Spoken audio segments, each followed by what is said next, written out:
Hello everybody, my name is Michael Thompson and I'm here to talk to you about constructivism. We are going to discuss what is constructivism through the lens of Bloom's and Solo taxonomy and talk a bit about it in practice. Is it positive? Does it work? Does it have limitations? And then we're going to look at my personal beliefs and how I would apply constructivism in the classroom. What is constructivism? It's a model where meaning is constructed by the learner. As the learner interacts with their environment, they link new experiences and knowledge and form complex cognitive structures to construct their new understandings. It's all about knowledge and experience rather than dumping knowledge through a blackboard or textbook or something where the more traditional cognitive approaches. Experiences are key.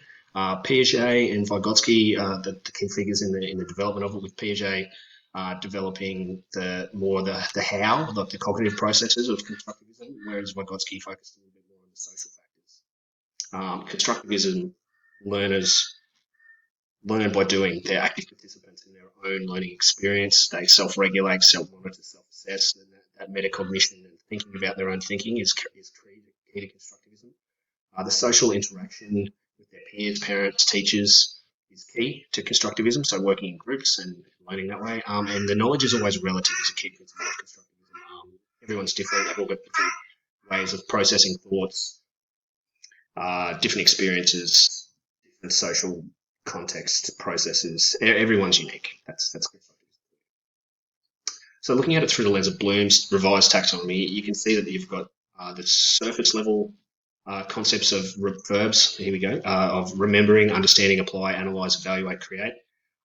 You can see how that would fit into, it is a constructivist model of increasing complexity, progression, experiences and knowledge being laid on top of each other to create this sort of curve upwards of increased, deeper learning.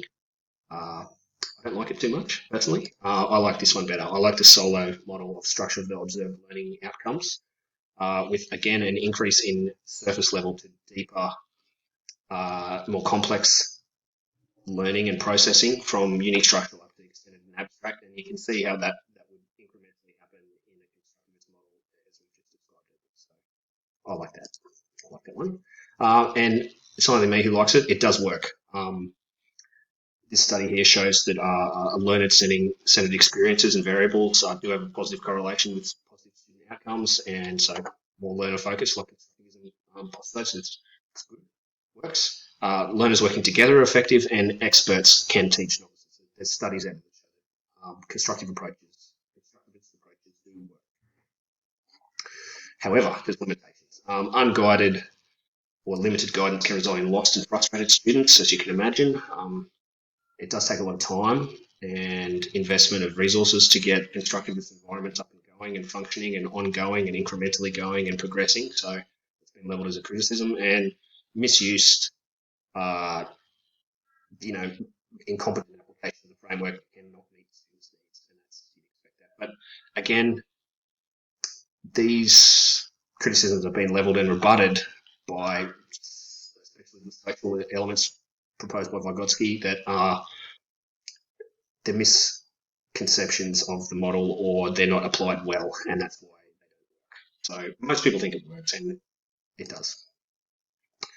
All about me now. What do I think? I think students should be supported by their teachers empathetically and compassionately, and the classroom should be student-focused, encourage exploration and creativity and flexibility from teachers and students, and adapting to every individual student's progress and processes. And hopefully that would result in dialogue and engagement and active, confident, fun-loving, relaxed learners.